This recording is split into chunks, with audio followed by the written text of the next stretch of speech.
Hello friends, मैं प्रकाश कुमार गुप्ता स्वागत करता हूं आपका एक बार फिर से आपके फेवरेट चैनल स्टडी सेंटर में। आज मैं डिस्कस करने जा रहा हूं 20 दिसंबर 2021 को हुए पेपर की सीटेट पेपर की। इसमें मैं पेपर 1 के सीडीपी सेक्शन का डिस्कशन करूंगा। आप देख सकते हैं यहाँ पे मेरे पास पेपर है 20 दिसंबर 2021 की, और मैं आज सीडीपी सेक्शन के 300 क्वेश्चन के क्वेश्चन आंसर डिस्कस करूँगा आपके साथ। तो स्टार्ट करते हैं इस वीडियो को। शुरुआत करते हैं पहले क्वेश्चन के साथ। पहला क्वेश्चन यहाँ पे देखते हैं। पहला क्वेश्चन क्या दिया हुआ है।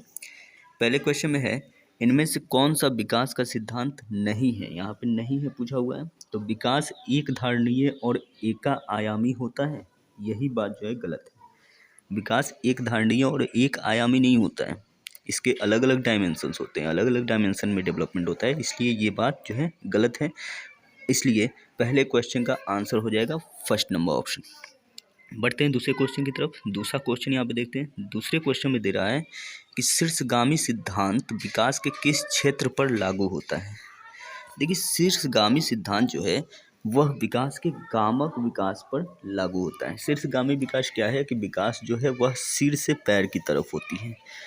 तो गामक विकास में ये देखा जाता है कि जो गति होती है बच्चे की शुरुआत, वो पहले वो अपने सिर को हिलाना शुरू करता है और आँखों से, मुंह से रोता है, आंखों से देखता है, इन सब पे कंट्रोल पाता है। उसके बाद वो अपने हाथ पे कंट्रोल करता है।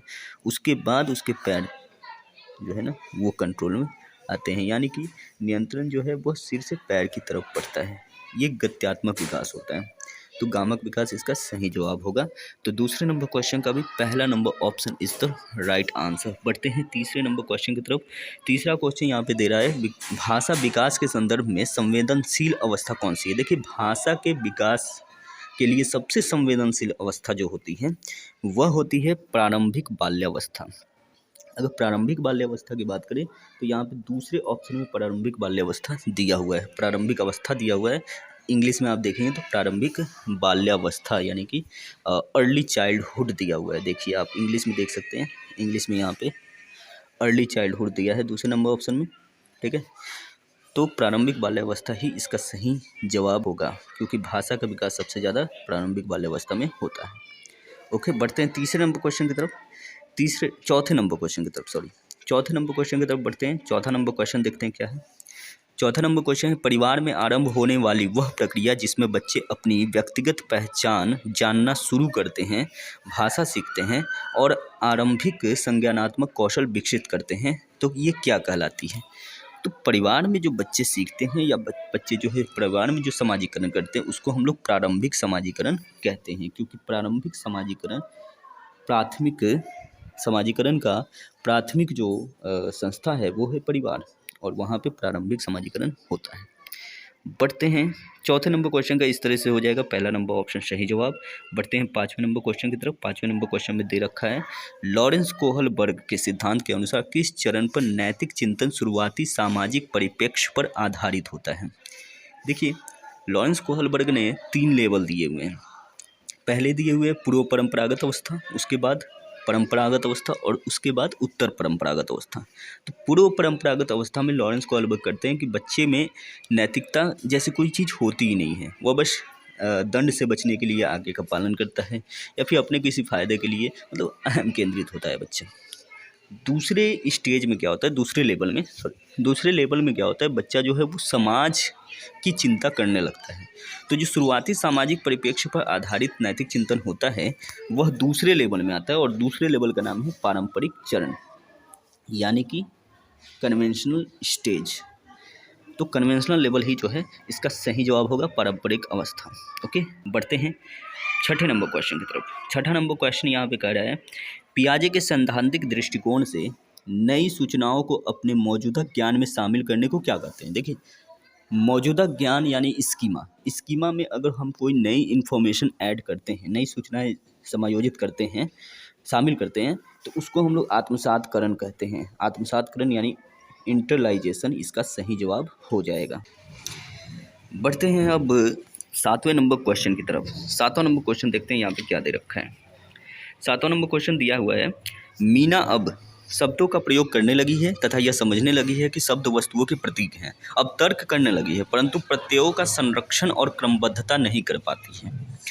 यानी कि इसमें ये दे रखा है कि मीणा जो है वह भाषा का हल्का प्रयोग जो है कर सकती है, भाषा का प्रयोग कर सकती है और कुछ लॉजिक भी लगाने लगी है, लेकिन उसमें अभी भी कंजर्वेशन और सीरिएशन नहीं आया है, क्रमबद्धता और संरक्षण नहीं आया है। तो इसका मतलब है कि पियाजे के अनुसार वह संज्ञानात्मक विकास के दूसरे स्टेज में है, यानी पूर्व संक्रियात्मक अवस्था में है। तो इस क्वेश्चन का सही जवाब हो जाएगा पूर्व संक्रियात्मक अवस्था, यानी कि पहला ऑप्शन, 7वां नंबर क्वेश्चन का पहला ऑप्शन हो जाएगा सही जवाब। बढ़ते हैं 8वें नंबर क्वेश्चन की तरफ। 8वां नंबर क्वेश्चन क्या कह रहा है ये देखते हैं। समीपस्थ विकास क्षेत्र का संप्रत्यय किसने प्रतिपादित किया? बिल्कुल ही सिंपल सा क्वेश्चन है। चौथा नंबर ऑप्शन इसका सही जवाब हो जाएगा। लेव वाइगोस्की ने ही समीपस्थ विकास क्षेत्र का जेडपीडी का कॉन्सेप्ट दिया है।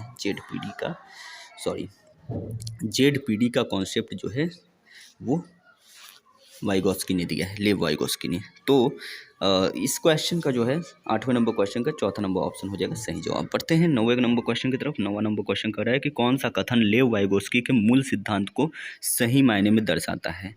तो लेव वाइगोस्की का जो मूल सिद्धांत है वह ये है कि अधिगम एक सामाजिक प्रक्रिया है। वह समाज को महत्व देते हैं, समाज से अंतःक्रिया को महत्व देते हैं। समाज और संस्कृति ही उनके सिद्धांत के अनुसार विकास का मूल आधार होता है। तो लेव वाइगोस्की के अनुसार अधिगम एक सामाजिक क्रिया है, इसलिए इस क्वेश्चन का 9वें नंबर क्वेश्चन का ऑप्शन नंबर 2 हो जाएगा सही जवाब। बढ़ते हैं 10वें नंबर क्वेश्चन की तरफ। 10वां नंबर क्वेश्चन यहाँ पे क्या कर रहा है देखते हैं। एक प्रगतिशील कक्षा में कौन सा विकल्प सार्थक शिक्षण को बढ़ावा देने के लिए व्यक्तिगत अधिगम विधि का उदाहरण है? तो यहाँ पे अगर हम देखें कि सार्थक अधिगम को बढ़ावा देना है, सार्थक शिक्षण के लिए, ओके, सार्थक शिक्षण को बढ़ावा देना है तो निरंतर व्यक्तिगत प्रतियोगिताओं का आयोजन, मौखिक दंड का प्रयोग, एक रूपी मानकीकृत पाठ्यचर्या या केवल अधिगम का मूल्यांकन के स्थान पर अधिगम के लिए मूल्यांकन पर बल देना। तो इसका सही जवाब हो जाएगा चौथा नंबर ऑप्शन, केवल अधिगम का मूल्यांकन के स्थान पर अधिगम के लिए मूल्यांकन पर बल देना। ओके, तो इस तरीके से 10वें नंबर क्वेश्चन का ऑप्शन नंबर 4 हो जाएगा सही जवाब। पढ़ते हैं 11वें नंबर क्वेश्चन पे। 11वां नंबर क्वेश्चन में कह रहा है कि निम्नलिखित में से कौन सा विकास का सिद्धांत इस बात का समर्थन करता है कि बच्चे में संज्ञानात्मक विकास सांकेतिक भाषा विकास का पूर्वगामी है? यानी कि कौन सा सिद्धांत ये कहता है कि संज्ञानात्मक विकास पहले होता है और भाषा का विकास जो है वो बाद में होता है? तो पियाजे इस बात पे बल देते हैं। पियाजे का कहना है कि विचार पहले आता है, भाषा बाद में आती है। वो कहते हैं कि थॉट प्रीसीड्स लैंग्वेज। तो इसलिए पियाजे का संज्ञानात्मक विकास यहाँ पे सही जवाब हो जाएगा। तो 11वें नंबर क्वेश्चन का पहला number option is the right answer. बढ़ते हैं 12वें नंबर क्वेश्चन की तरफ। 12वां नंबर क्वेश्चन कह रहा है कि जेंडर रूढ़िवादिता को रोकने के लिए एक अध्यापक द्वारा कक्षा में प्रयोग की जाने वाली कौन सी विधि उचित नहीं है? देखिए, जेंडर रूढ़िवादिता को रोकना है तो इसके लिए जो अनुचित विधि है, उचित विधि नहीं है जो, वो यहाँ पे सेलेक्ट करना है। तो जेंडर पक्षपात को चुनौती देना, जेंडर पक्षपात को अगर चुनौती देना है तो ये तो उचित विधि है। कक्षा में बालक बालिकाओं को अलग अलग बैठाने की व्यवस्था करना, ये उचित विधि नहीं है। तो यहाँ पे यही ऑप्शन जो है सही जवाब हो जाएगा। बाकी ऑप्शन भी देख लेते हैं। जेंडर भेदभाव पर चर्चा करना, ये सही है। ऐसे उदाहरणों का प्रयोग करना जिनमें लड़कियां जो है गैर परंपरावादी भूमिकाओं में दिखाई देते हैं, तो ये भी सही जवाब है, सही है बात। इसलिए गलत बात कौन सा है? कक्षा में बालक बालिकाओं को अलग अलग बिठाने की व्यवस्था करना, ये जो है सही विधि नहीं है अध्यापक द्वारा कक्षा में प्रयोग की जाने वाली। ओके, ताकि जेंडर रूढ़िवादिता को रोका जा सके। तो इसके लिए जो है दूसरा नंबर ऑप्शन ही इसका सही जवाब होगा। बढ़ते हैं 13वें नंबर क्वेश्चन पे। 13वां नंबर क्वेश्चन क्या कहता है ये देखते हैं। 13वें नंबर क्वेश्चन में कह रहा है कि पारो अपने पिता की बढ़ई की दुकान में उनकी सहायता करती है, जहां पर वह लकड़ी के ब्लॉक यानी टुकड़ों को अपने पिता द्वारा सिखाई गई विधि से सफलतापूर्वक मापती है। उसे हाल ही में EWS स्कीम के अंतर्गत एक पब्लिक विद्यालय में प्रवेश मिला है, जहां पर वह शैक्षिक अपेक्षाओं यानी खासकर गणित का सामना करने में असमर्थ है। इस स्थिति में अध्यापक को क्या करना चाहिए? इस स्थिति में अध्यापक को क्या करना चाहिए कि पारो को कहना चाहिए कि उसमें पढ़ने की क्षमता नहीं है? ये तो बात बिल्कुल गलत है, ऐसा नहीं करना चाहिए। बच्चे को जो है आप प्रोत्साहित करेंगे, हतोत्साहित कर देंगे, बिल्कुल ऐसा नहीं करना चाहिए। पारो को परीक्षाएं देनी चाहिए और दोहराव व भेदन को बढ़ावा देना चाहिए, नहीं, ये भी गलत है। पाठ्यक्रम और अध्ययन सामग्री को पारों के लिए प्रासंगिक बनाना चाहिए और पारों द्वारा विद्यालय के बाहर सीखे गए गणितीय अनुभवों का समावेशन करना चाहिए। बिल्कुल ये सही जवाब है, तीसरा नंबर ऑप्शन ही जो है यहाँ पे सही जवाब होगा। ओके, तो क्वेश्चन नंबर 13 का थर्ड नंबर ऑप्शन हो जाएगा सही जवाब। ओके, बढ़ते हैं अब 14वें नंबर क्वेश्चन की तरफ। 14वें नंबर क्वेश्चन को देख लेते हैं कि क्या है। 14वें नंबर क्वेश्चन में कह रहा है कि ध्वनि, लय और शब्दों के अर्थ के प्रति सचेतना किस बुद्धि के मूल हैं। देखिए, ध्वनि, लय और शब्दों के अर्थ को समझ रहा है अगर, तो हार्वर्ड गार्डनर बताते हैं कि ये भाषिक बुद्धि के मूल हैं। ओके, तो हार्वर्ड गार्डनर के अनुसार ये भाषिक बुद्धि कहलाएगा। ओके, ये हार्वर्ड गार्डनर पे ही बेस्ड प्रश्न है। ओके, तो बढ़ते हैं 14वें नंबर क्वेश्चन का। इस तरीके से तीसरा नंबर ऑप्शन सही जवाब हो जाता है। बढ़ते हैं अगले क्वेश्चन की तरफ। 15वां नंबर क्वेश्चन देखते हैं। एक सामाजिक संरचनात्मक कक्षा में कौन सी आकलन विधि अधिक उपयुक्त रहेगी। सामाजिक संरचनात्मक कक्षा है तो इसमें सहयोगी प्रायोजित कार्य जो है वह सबसे बेस्ट रहेगा। ओके, तो इसका क्वेश्चन का 15वें नंबर क्वेश्चन का फर्स्ट नंबर ऑप्शन ही सही जवाब हो जाएगा। बढ़ते हैं अगले क्वेश्चन की तरफ। 16वें नंबर क्वेश्चन की तरफ। सतत एवं व्यापक मूल्यांकन में सतत से क्या अभिप्राय है। सतत का मतलब है कि लगातार आपको टेस्ट और मूल्यांकन जो है इवैल्यूएशन करते रहना चाहिए। तो इसका क्या अभिप्राय है। अध्यापन के दौरान विभिन्न उपकरणों का प्रयोग करते हुए छात्रों का साथ साथ मूल्यांकन करना एवं उनकी सहायता करना। हाँ, ये जो है अभिप्राय इसका है। अगला देख लेते हैं क्या ऑप्शन दे रखा है। अंकों, ग्रेड व अन्य प्रकार से छात्रों की उपलब्धि की सतत तुलना करना ये गलत है। निश्चित अंतराल पर पूरे शैक्षणिक वर्ष में औपचारिक पेपर पेंसिल परीक्षा लेना ये भी गलत है। केवल पेपर पेंसिल परीक्षा से हम लोग जो है पूरा अच्छे से मूल्यांकन नहीं कर सकते हैं। और सतत मूल्यांकन का मतलब है कि आप पढ़ाने के दौरान भी कुछ इवैल्यूएशन करें। ओके, ताकि जो कमियां रह गई हैं आपके शिक्षण में, आपके पढ़ाने में, या फिर बच्चे में कुछ डाउट रह गया तो उसको आप क्लियर कर पाएँ। समय समय पर बच्चों के स्मरण और प्रत्याह्वान की योग्यता का मापन करना ये भी गलत है। ओके, तो पहला ही ऑप्शन यहाँ पे सही जवाब हो जाएगा। तो इस तरीके से जो ये क्वेश्चन है 16वां नंबर क्वेश्चन, उसका सही जवाब हो जाएगा फर्स्ट नंबर ऑप्शन। 16वें नंबर क्वेश्चन का first number option is the right answer. बढ़ते हैं 17वें नंबर क्वेश्चन की तरफ। 17वां नंबर क्वेश्चन कहता है शिक्षार्थियों को किस प्रकार के लक्ष्य निर्धारित करने के लिए प्रोत्साहित किया जाना चाहिए। तो शिक्षार्थियों को जो है प्रवीणता अभिमुख लक्ष्य जो है निर्धारित करने के लिए क्या करना चाहिए, प्रोत्साहित करना चाहिए। असफलता से बचने वाले लक्ष्य ये गलत है। असफलता स्वीकार्य लक्ष्य ये भी गलत है। आत्म पराजित लक्ष्य ये भी गलत है। तो पहला ही ऑप्शन यहाँ पे सही जवाब हो जाएगा। इसलिए 17वें नंबर क्वेश्चन का हो जाएगा first number option is right answer. 18वें नंबर क्वेश्चन का देखते हैं क्या है। 18वें नंबर क्वेश्चन में कह रहा है कि निम्न में से कौन सा समावेश का नियम है। समावेश का नियम जो है वो विभेदन नहीं है, बिल्कुल नहीं है। मानकीकृत अनुदेशन ही केवल नहीं है। व्यक्तिगत भिन्नताओं को स्वीकार करना यही है। और पृथक्करण और नामांकित करना, पृथक्करण तो बिल्कुल नहीं करना है और ग्रेड वगैरह नहीं देना है। तो इसलिए तीसरा नंबर ऑप्शन ही इसका सही जवाब हो जाएगा। तो 18वें नंबर क्वेश्चन का third number option is the right answer. बढ़ते हैं 19वें नंबर क्वेश्चन की तरफ। 19वां नंबर क्वेश्चन कह रहा है कि एक बच्चा जो आंशिक रूप से देख सकता है उसे क्या करना चाहिए। घर पर शिक्षा प्राप्त करने के लिए प्रेरित करना चाहिए, ये तो गलत है। आंशिक रूप से देख सकता है तो इसका मतलब ये नहीं है कि आप सिर्फ घर पे ही उसको शिक्षा ये करवाएं, प्राप्त करवाएं। उसे एक अलग संस्थान में रखने की जरूरत है, ये भी गलत है। विशेष शिक्षा का प्रावधान जो है वो इतना बेटर नहीं है। समावेशन शिक्षा का प्रावधान जो है वो ज़्यादा बेटर है। समावेशी प्रावधानों का पालन करने वाले नियमित स्कूल में भेजना चाहिए, बिल्कुल सही। बिना किसी विशेष प्रावधान वाले नियमित स्कूल में डाल देना चाहिए ताकि उसकी स्थितियों से जूझने की क्षमता विकसित हो, ये तो गलत है। ओके, आपको जो है बच्चे को फैसिलिटेट तो करना ही पड़ेगा। फैसिलिटी दे करके बच्चे जो दिव्यांग हैं उन दिव्यांग बच्चों को जो है कुछ सुविधाएं प्रदान करके उनको जो है कुछ टीचिंग लर्निंग मटेरियल प्रोवाइड करके उनको भी जो है जो सामान्य बच्चे हैं ना उनके लेवल पर लाने की जिम्मेदारी आपकी है, स्कूल की है। ओके, तो इसलिए तीसरा नंबर ऑप्शन ही इसका सही जवाब हो जाएगा। तो 19वें नंबर क्वेश्चन का third number option is the right answer. बढ़ते हैं अगले क्वेश्चन की तरफ, 20वें क्वेश्चन की तरफ। 20वां क्वेश्चन यहाँ पे कह रहा है कि निम्न में से कौन सी शिक्षा प्रणाली कक्षा में सृजनात्मकता में सहायक होगी। सृजनात्मकता में सहायक होगी तो कल्पनाशील उत्तर को स्वीकारना ये सही है, सृजनात्मकता को विकसित करेगा। विचार मंथन पर बल देना ये भी सही है। अभिसारी चिंतन पर बल देना बिल्कुल गलत है। अभिसारी चिंतन मतलब कि सिर्फ केंद्र पे एक ही बिंदु पे सोचे। ओके, तो ये गलत है। असहमति के प्रति सहनशीलता, हाँ ये सही है। असहमति के प्रति भी सहनशीलता होनी चाहिए, इसको इसकी भी विकास करनी चाहिए कि अगर आप जो है बच्चे के उत्तर से अगर असहमत भी हैं तो आप सहनशील होने चाहिए, उसके उत्तर को सुनिए, समझिए, उसकी सोच को समझिए, उसको जो है क्लोज्ड मत कीजिए, उसको ओपन माइंडेड रहने दीजिए ताकि वो जो है विविध प्रकार से सोच सके। ओके, तो इसके लिए इसलिए ये यहाँ पे थर्ड नंबर केवल ऑप्शन जो है वो गलत है, बाकी तीनों सही हैं। तो बाकी तीनों जो है किस ऑप्शन में दिए हुए हैं ये हम देख लेते हैं।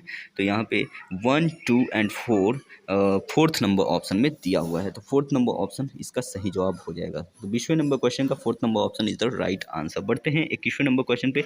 21वां नंबर क्वेश्चन क्या कर रहा है ये देखते हैं।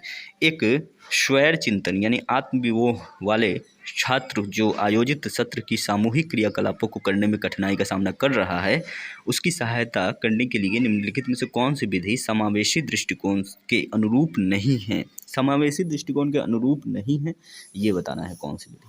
सामूहिक कार्य के दौरान उपयुक्त प्रत्यक्ष और लिखित सामग्री देना, ये तो ठीक लग रहा है।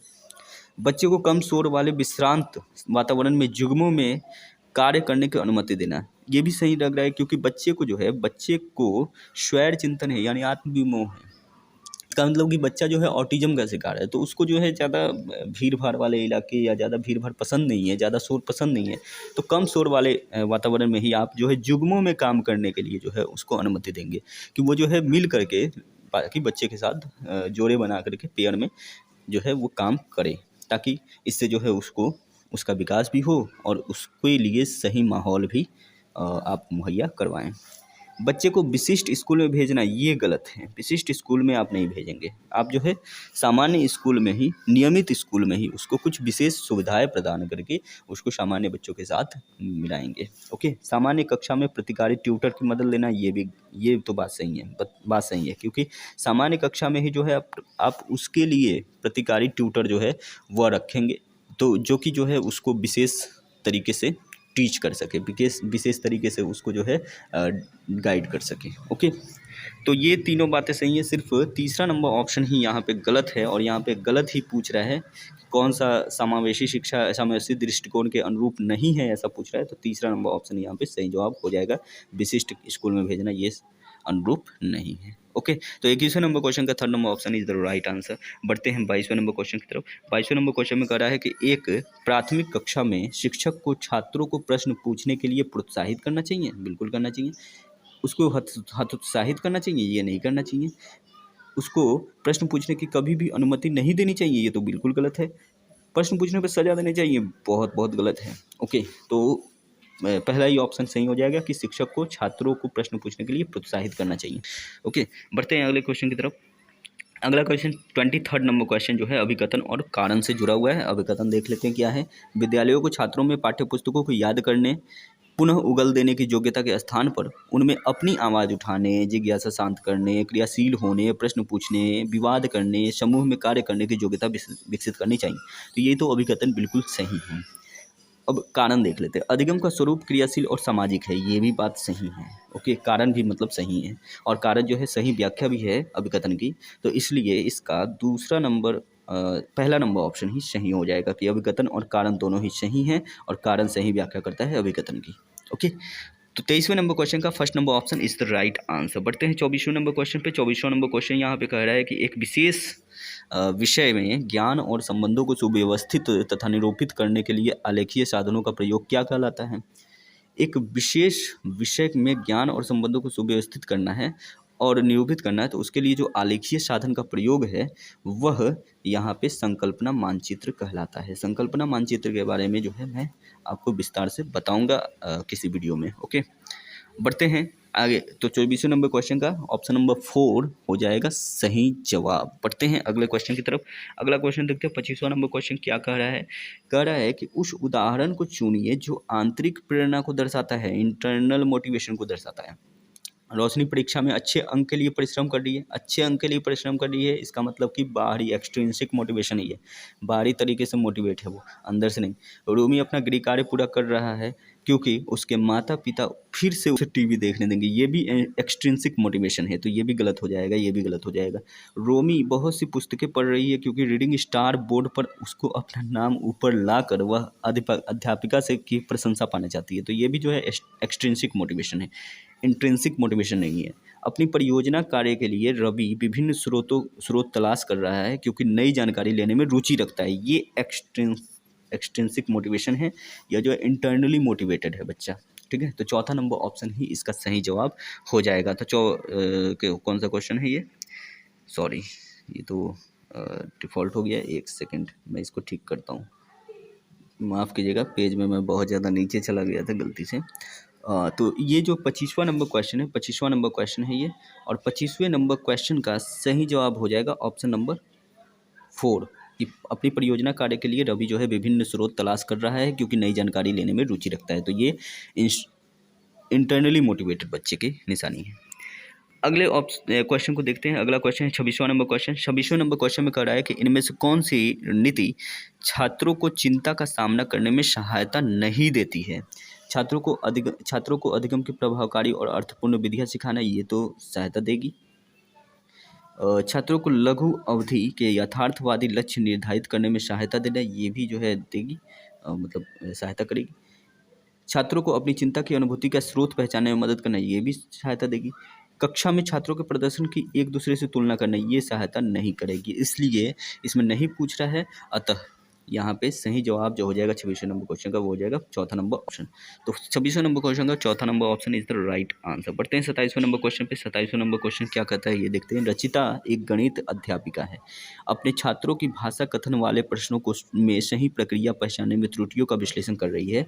इसके पीछे उसका क्या उद्देश्य है? उसका यह उद्देश्य है कि अधिक त्रुटियों वाले छात्रों का कम त्रुटियों वाले छात्रों से पृथक करना, गलत है। अधिक त्रुटियों वाले छात्रों को दंड स्वरूप अधिक प्रश्न देना, ये भी गलत।